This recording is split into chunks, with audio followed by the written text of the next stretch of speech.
साथियों को राजरत्न मेडिकल की ओर से जय भीम नमो बुद्धाय। द बुद्धान इस धम्मा के छठे भाग में आप सभी लोगों का स्वागत है। सिद्धार्थ की शाक्य संघ में दीक्षा होने के बाद, उनका प्रवेश होने के बाद 8 साल तक वो इस शाक्य संघ के सभी कार्यवाही में हिस्सा लिया करते थे और वो एक पक्के और समर्पित सदस्य इस शाक्य संघ के थे। 8 साल बीत चुकने के बाद उनके जीवन में, यानी सिद्धार्थ गौतम के जीवन में एक ऐसा प्रसंग आया जो प्रसंग शुद्धोदन के लिए, यानी सिद्धार्थ गौतम के पिता के लिए और पूरे परिवार के लिए ये बहुत ही दुखद साबित हुआ और खुद सिद्धार्थ को संकट में डालने वाला साबित हुआ। जब सिद्धार्थ उनके 28 वर्ष के आयु में थे तब एक ऐसी घटना घटित हुई जो सिद्धार्थ को मुसीबतों में डालने वाली साबित हुई। शाक्य संघ का जो राज्य था, शाक्य राज्य जो था, उसकी सीमा से सटा हुआ कोलियों का राज्य था और दोनों की विभाजक रेखा जो थी वो रोहिणी नदी थी। ये रोहिणी नदी दोनों राज्यों की विभाजन रेखा थी और दोनों में, यानी शाक्यों में और कोलियों में हर साल, हर सीजन में, जिसे हम मौसम कहते हैं, हर मौसम में खेत को जोतने के लिए कौन कितना पानी लेगा और कौन कब पानी लेगा, पहले कौन लेगा और कितना पानी लेगा, इसके ऊपर हर साल, हर मौसम में इन लोगों का झगड़ा हुआ करता था। और ये झगड़ा बहुत बड़ा स्वरूप भी कभी कभी लिया करता था, उनमें हाथापाई हुआ करती थी। तो इस तरह का माहौल उस रोहिणी नदी को लेकर हुआ करता था। जब सिद्धार्थ उनके 28वें वर्ष के आयु में थे तो इसी तरह का एक बहुत बड़ा झगड़ा ये शाक्य और कोलियों में हुआ। जब इस बात का पता चला कि शाक्यों के नौकरों में और कोलियों के नौकरों में एक बहुत बड़ा झगड़ा हुआ है, दोनों ओर की लोगों को मारा गया है, तब दोनों ने भी, शाक्यों ने और कोलियों ने, ये सोचा कि एक बार हमेशा के लिए ये झगड़ा, हमेशा के लिए हम लोगों को युद्ध के माध्यम से हमेशा के लिए इसको मिटा देना है। शाक्यों के सेनापति ने एक मीटिंग बुलवाई, एक सभा बुलवाई और सभा में उन्होंने कहा कि कोलिय हमेशा पानी को लेकर झगड़ा करते हैं, रोहिणी नदी को लेकर झगड़ा करते हैं। इस बार शाक्यों की पहली बारी थी, लेकिन फिर भी कोलियों ने झगड़ा किया और इसलिए हम लोगों को कोलियों को हमेशा हमेशा के लिए सबक सिखाना है और इसलिए अब युद्ध के अलावा हमारे पास और कोई चारा नहीं है, हमको युद्ध पुकारना चाहिए। और जो लोग युद्ध के लिए तैयार है वो इस सभा में जो जितने भी उपस्थित है वो इसमें हाँ भरे और हाथ उठाकर वो युद्ध को रिजोल्यूशन पास करें और युद्ध के लिए सम्मति दे। सिद्धार्थ गौतम अपनी जगह पर खड़े हुए, उन्होंने इस प्रस्ताव का विरोध किया और उन्होंने कहा कि युद्ध ये किसी भी समस्या का समाधान नहीं हो सकता। एक युद्ध दूसरे युद्ध को जन्म देता है और इसलिए हम लोगों को युद्ध से बचना चाहिए। और सिद्धार्थ ने कहा कि हमको इसकी जांच करनी चाहिए कि आखिर में हुआ क्या था। ये क्योंकि सिद्धार्थ को पता चला था कि शाक्यों ने भी उतने ही हिंसा उन्होंने भी की थी, उतनी मारपीट उन्होंने भी की थी। इसलिए उन्होंने कहा कि हमको इसकी जांच करनी चाहिए कि गलती किससे हुई है और ये सारी बातें उन्होंने उस सभा में। सेनापति ने फिर जवाब दिया कि हाँ, पहली गलती जो है वो शाक्यों के यहाँ से हुई थी, शाक्यों ने मारपीट की शुरुआत की थी और ये कबूल शाक्यों के सेनापति ने किया। तो सिद्धार्थ ने भी जवाब दिया कि देखिए कि गलती हमारी ओर से हुई है तो हम भी उतने ही दोषी है। तो इस मामले का हल निकालने के लिए शाक्यों की ओर से 2 लोग और कोलियों को भी कहा जाए कि 2 लोग आपकी ओर से, और ये दोनों यानी ये चारों लोग एक व्यक्ति को चुनकर एक समिति गठित करें और वो इस पानी के समस्या का हल वो ढूंढे। इस तरह का सिद्धार्थ ने प्रस्ताव रखा। सिद्धार्थ के इस प्रस्ताव का सभी लोगों ने समर्थन किया, लेकिन सेनापति ने विरोध किया। सेनापति ने कहा कि नहीं, कोलियों को हमेशा हमेशा के लिए सबक सिखाना चाहिए और युद्ध ही उसका एकमेव मार्ग हो सकता है। सेनापति ने इस सिद्धार्थ गौतम का जो रिजोल्यूशन था, जो प्रस्ताव था, उसको विरोध किया।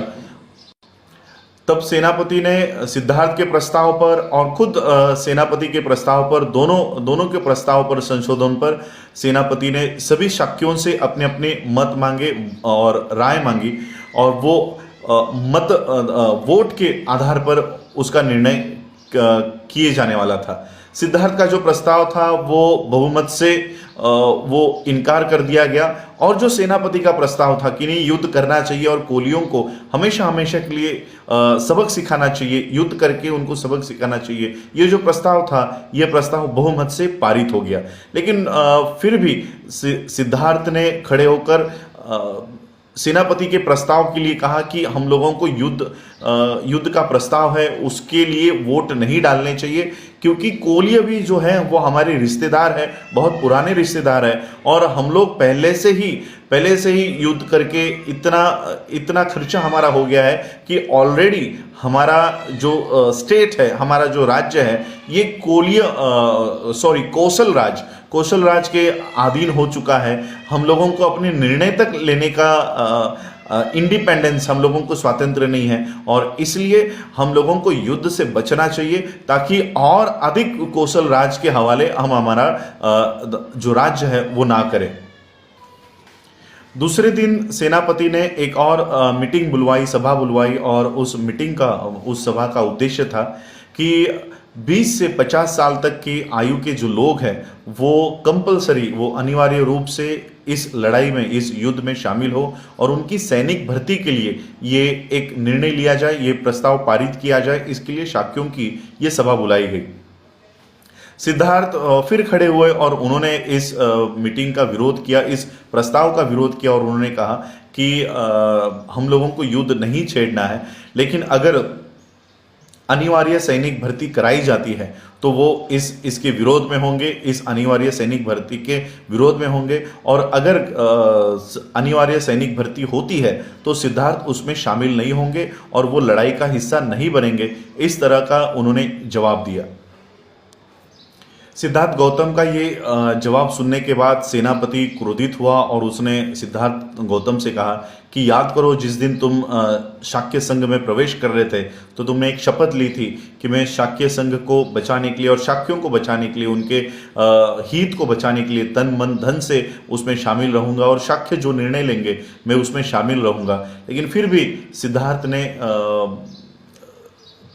इनको सेनापति को कहा कि वो आज भी उस शाक्यों के हित के लिए ही युद्ध ना करने का निर्णय ले रहे हैं, और जिस तरह से युद्ध में हम पहले से ही कौशल राज के अधीन हो चुके हैं और भी हमारी स्वतंत्रता इस युद्ध से चली जाएगी, तो इसलिए हम लोगों को ये युद्ध नहीं पुकारना है। लेकिन सेनापति ने सिद्धार्थ की एक बात नहीं सुनी, और उन्होंने सिद्धार्थ को जवाब दिया कि आपको लगता है कि शायद आपको सजा देने के लिए हमको कौशल राज, जो कौशल राज्य हुआ करता था, उस राज्य का राजा हमको रोकेगा कि सिद्धार्थ को शिक्षा ना दी जाए।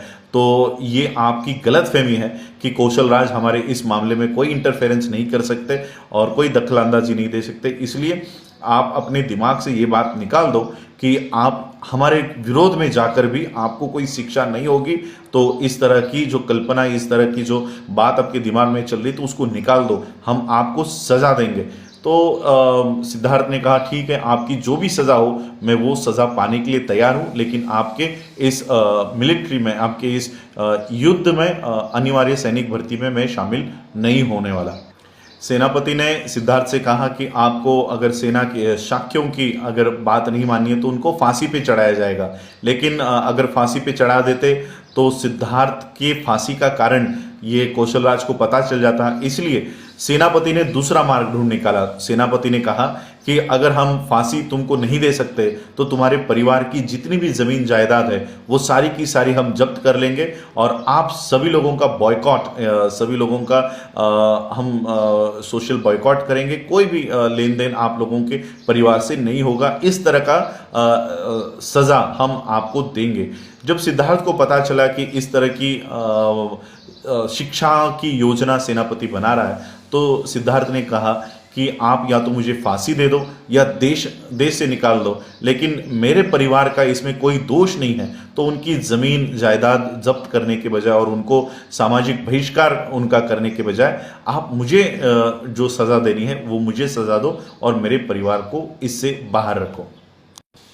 सेनापति ने सिद्धार्थ से कहा कि आपका जो प्रस्ताव है वो मैं स्वीकार नहीं कर सकता, क्योंकि अगर देश से निकालना हो या फांसी देनी हो तो कौशल राज को पता चल जाएगा कि हमने आपको देश से क्यों निकाला है या फांसी क्यों दे दी है, तो हम ये प्रस्ताव नहीं एक्सेप्ट नहीं कर सकते।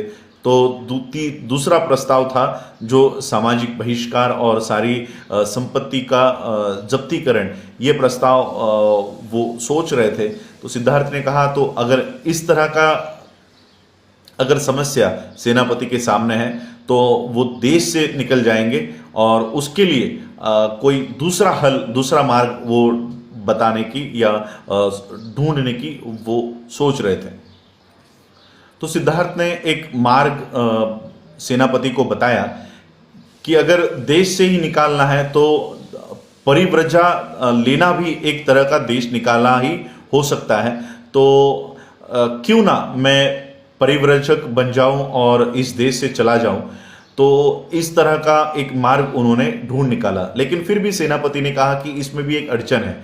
पहले आपको आपके घर वालों की यानी पिता की और परिवार की अनुमति लानी होगी। जब तक उनकी अनुमति नहीं मिलती आप परिव्राजक नहीं बन सकते। सिद्धार्थ ने उनको ये आश्वासन दिया कि मैं मेरे परिवार की जो अनुमति है वो लेकर आऊँगा, भले वो मुझे अनुमति दे या न दे, मैं दूसरे ही दिन यानी दूसरे ही दिन ये देश छोड़कर चला जाऊँगा, लेकिन आपके इस युद्ध में मैं शामिल नहीं होऊंगा। तो इसी तरह से पूरी जो सभा चल रही थी, सारा निष्कर्ष यहाँ पर आकर रुक गया कि सिद्धार्थ परिव्राजक बनेंगे और वो देश छोड़कर चले जाएंगे। लेकिन सभा समाप्त होने से पहले एक शाक्य अपनी जगह पर उठे और खड़े होकर उन्होंने कहा कि एक समस्या और भी रह जाती है। अगर कल सिद्धार्थ उनको पूरी गारंटी है, पूरा ये विश्वास है कि सिद्धार्थ अपने शब्दों पे कायम रहेंगे और वो कल देश छोड़ के चले जाएंगे, इसके ऊपर कोई दुमत नहीं है। लेकिन जैसे ही सिद्धार्थ चले गए और वैसे ही युद्ध को अगर शुरुआत हो जाती है तो कौशल राज को पता चल जाएगा कि सिद्धार्थ परिव्राजक क्यों बने हैं, क्योंकि वो युद्ध में शामिल नहीं होना चाहते थे और इसलिए वो परिव्राजक बनकर वो देश से बाहर चले गए हैं। और इसलिए उस शाक्य ने एक सुझाव दिया कि सिद्धार्थ के परिव्राजक बनने के और एक्चुअल युद्ध लड़ने के बीच में थोड़ा अंतर रखा जाए, तो कुछ दिनों का गैप रखा जाए, ताकि कौशल राज जो है, कौशल राज के जो राजा है वो सिद्धार्थ के परिव्राजक बनने में और युद्ध में कोई कनेक्शन, कोई रिलेशन, कोई नाता नहीं जोड़ सके। इस तरह का एक थोड़ा अंतर दोनों घटनाओं में रखा जाए। तो ये सारा मामला वहाँ पर मीटिंग में हुआ, शाक्यों की ये सभा में हुआ। ये सारी बात सिद्धार्थ घर पहुँचने से पहले सिद्धार्थ के घर पर पहुँच गई और जब सिद्धार्थ घर पहुँचे तब उनके पिता शुद्धोधन, महाप्रजापति, माता यशोधरा, ये सारे रो रहे थे, फूट फूट कर रो रहे थे। और सिद्धार्थ ने ये क्या किया है, ये किस तरह का निर्णय लिया है, कम से कम यह निर्णय लेते समय वो अपने परिवार के बारे में सोचते। वो इस तरह की सारी बातें हुई। उनकी माता प्रजापति शुद्धोधन सिद्धार्थ से कहने लग गए कि अगर इस तरह का देश से बाहर ही चलना है तो वो भी सिद्धार्थ के साथ चलेंगे, सभी परिवार देश से बाहर चले जाएंगे। लेकिन सिद्धार्थ ने कहा कि नहीं, आप लोग यही रहो। नंद जो सिद्धार्थ का भाई है, शुद्धोधन और महाप्रजापति का बेटा है, वो अभी बहुत छोटा है। राहुल जो सिद्धार्थ का बेटा है, सिद्धार्थ गौतम का बेटा है, यशोधरा का बेटा है, वो अभी बहुत छोटा है और इसलिए आप लोग मेरे साथ परिव्रजा में देश से बाहर नहीं चलो। फिर भी शुद्धोधन महाप्रजापति सिद्धार्थ को समझा रहे थे क्यों ना हम कौशल राज के वहाँ उनके देश में चले जाए और उनके यहाँ पर शरण चले जाए, उनके देश में चले। तो सिद्धार्थ ने कहा नहीं, ये शाक्यों के लिए अच्छी बात नहीं होगी कि हम किसी और देश के राजा के पास जाके शरण ले रहे हैं। तो सिर्फ सिद्धार्थ को ही ये परिवर्जा लेने की अनुमति दे और दूसरे दिन सारी कार्रवाई को शुरू करने के लिए सिद्धार्थ परिव्राजक बनकर देश से बाहर निकलने के लिए तैयार हो गए। कल के एपिसोड्स में हम देखेंगे कि सिद्धार्थ किस तरह से परिव्राजक बनते हैं और देश छोड़कर कहाँ चलते हैं। लेकिन मैं आपको फिर इस पे ये बताना चाहता हूँ कि सिद्धार्थ की परिव्राजक बनने की जो वजह है वो रोहिणी नदी के पानी की समस्या या युद्ध ये नहीं है। बाबा साहब अम्बेडकर जी ने इसके पीछे और एक वजह दी है जो सही वजह है। वो हम सिद्धार्थ के परिवर्जक बनने की असली वजह जानेंगे। 1 या 2 एपिसोड्स में ये आपके सामने आएगी कि सिद्धार्थ ने सही मायने में परिव्रजक या परिव्रजा क्यों धारण की। ये सिद्धार्थ के परिवर्जक का कारण हम जानेंगे। आप लोगों ने मुझे सुना उसके लिए आभार। जय भीम, जय भारत।